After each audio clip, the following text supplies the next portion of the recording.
Chapter 5. Kacey. Cold front. I force my eyes away from our grumpy tour guide's handsome face and steal one more glance at the wintry sky, wondering whether those clouds mean snow. As much as I'd love to see the DC sights dusted in white, a snowstorm and weather delays would put a serious damper on the gala planning timeline. And speaking of cold fronts, Rhys brings one of his own. My first impression had been wrong, I guess.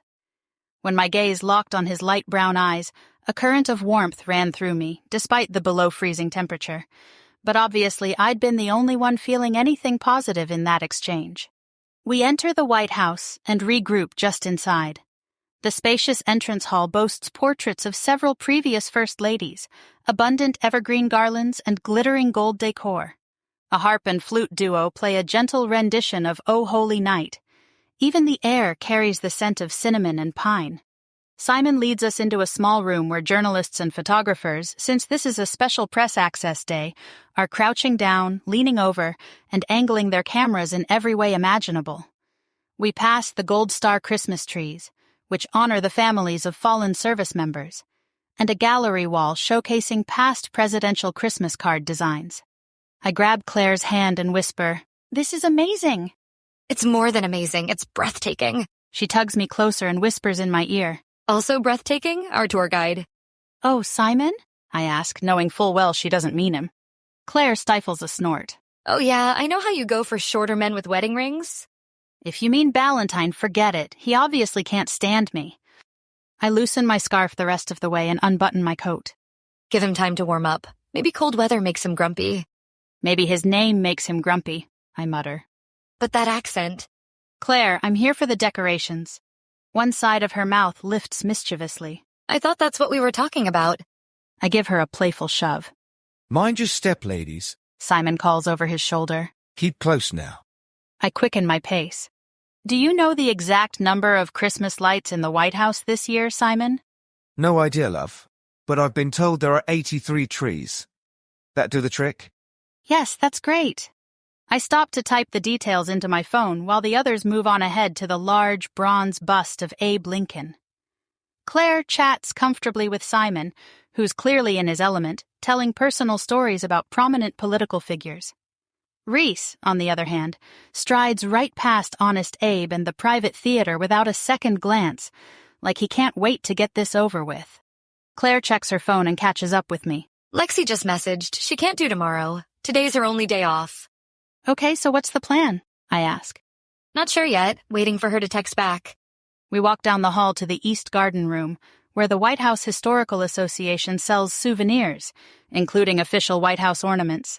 We pass through another corridor, and I start toward the library, but Simon motions for us to follow him.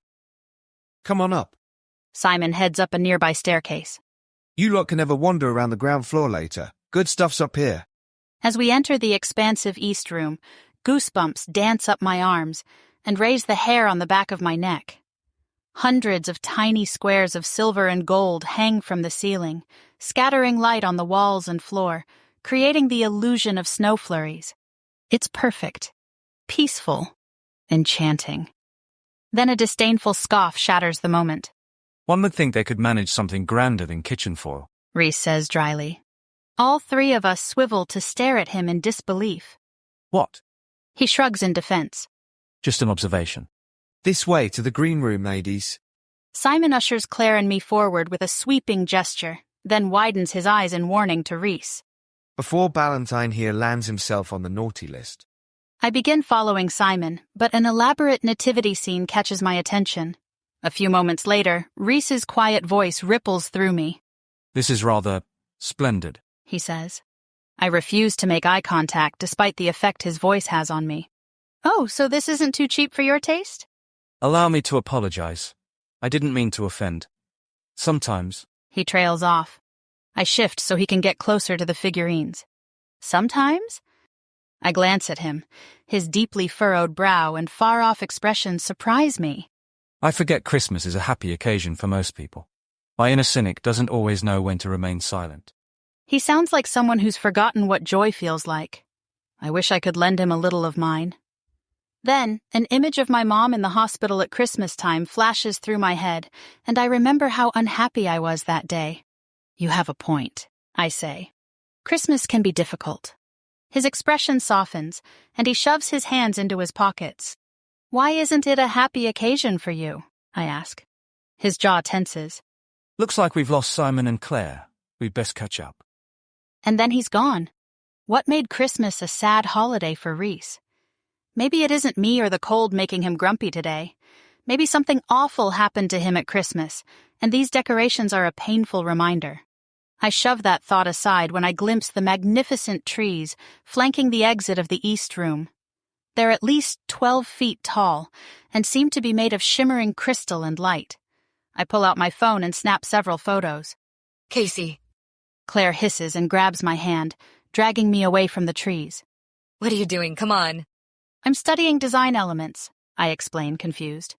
You know, the reason I'm here? She heaves an exasperated sigh. We're supposed to stay with Simon, She says.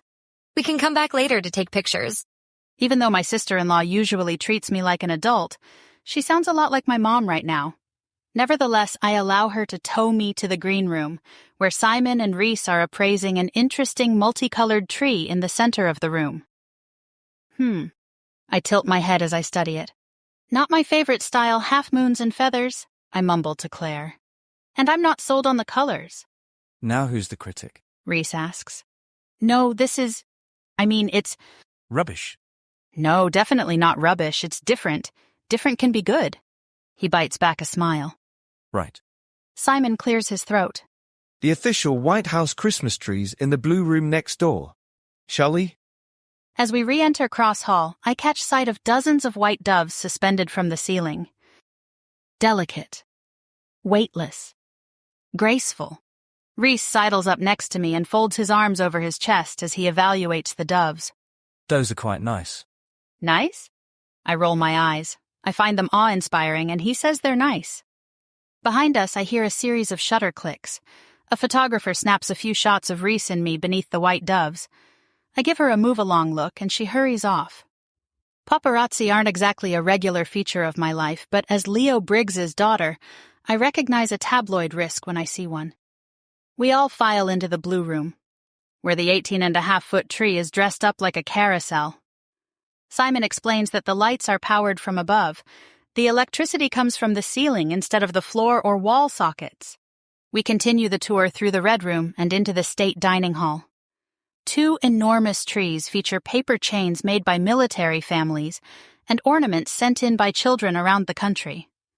Abraham Lincoln's portrait watches over us as Claire and I point out our favorites to each other. Right, ladies. Rhys, Simon announces, glancing at his watch. I've got to dash. Have to get to my meeting. Don't miss the gingerbread White House model. Stay as long as you like. Or until they kick you out.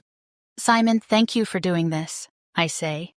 I've followed the White House Christmas decor for years. Seeing it in person is beyond incredible. Pleasure's all mine, love. Don't let old Scrooge here spoil your fun, yeah? He bows more subtly this time, then shakes hands with Rhys. Cheers, mate. Imogen says you're wanted for dinner Friday. Yeah, I'll pop over, says Rhys. Simon waves as he heads toward the exit. Rhys checks his watch.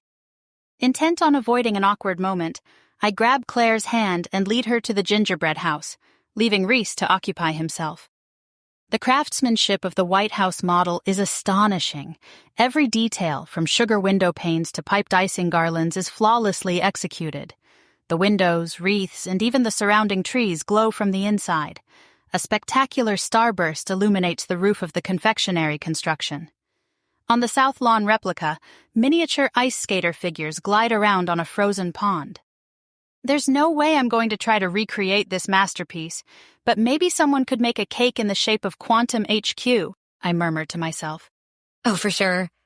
Maybe make it red velvet inside? Claire suggests. I scrunch my nose. You don't like red velvet? The cream cheese frosting is so good. Claire's phone chimes, and she pulls it out of her pocket. Red velvet's tacky, I say. Not in the right setting, she replies, looking at her phone instead of me. I steal a glance at Rhys, who's still by the trees, inspecting the self-portrait ornaments. His eyes meet mine, and I quickly look away. Claire frowns at her phone. What is it? I ask. Lexi wants to meet me at our hotel in an hour. Country line dancing. Sounds fun. But what about the monuments? I thought we were going together. I'll ask, but it sounds like she wants me to herself tonight. You know how she is. She types, and a second later her phone buzzes. She said now that she knows I can handle the flight, she'll show me around DC next time. My heart sinks. So you're leaving me? Not yet. We can definitely finish this tour. But I can't say no to her case. It's been over a year, and I've never seen where she lives. She wants to show me around her town. Rhys appears at Claire's side. Forgive the interruption. I overheard, quite by accident. May I see you back to your hotel? Oh, that's okay, I say. I'm not ready to go back yet. I wanted to see the monuments and find something to eat. Your father gave me a paid day away from the office for this. Might as well make myself useful. Unless you'd rather I didn't. Claire brightens. You two should absolutely go together. Have you seen all the sights, Rhys? What is she doing? I can't spend all day with him. His gaze flicks over me, quick, almost dismissive, but it lingers a fraction too long to be purely polite. Is he assessing me or trying not to? Give us a minute, please. Claire pulls me into a corner. How do you feel about this? Does he seem safe? Safety's not what I'm worried about. Dad would have him transferred to Antarctica if he laid a finger on me. Ballantyne is just so serious, so depressing. I'm going to need a prescription if I have to spend the rest of the day with him. So make it your mission to get him to laugh, or at least crack a smile. I chew on the inside of my cheek. I guess so. Claire takes my hands in hers. I'll stay if you want me to. No, you need to go. I don't want her to see my disappointment, so I avert my eyes. Family is important. You're my family too. Lexi's just Lexi. That's for sure. Being your bridesmaids together was fun and educational. Yeah, she's a trip. Claire gives a what-can-you-do shrug. Rhys wanders over to the gingerbread house. His gaze meets mine, then he looks away. You'll be okay, Claire continues. Just think, you get to star in your own Grumpy Sunshine romance. I never wanted a grumpy love interest, and he's hardly that anyway. We catch up with Rhys at the gingerbread house. We're all set, Claire announces too brightly. If you'll be Kacey's tour guide for the rest of today, that is. Only if Kacey's agreeable. Rhys says. Are you? If he weren't so frosty, the way he says my name and his brooding brown eyes would have me melting. Why not? I try to sound excited and fail.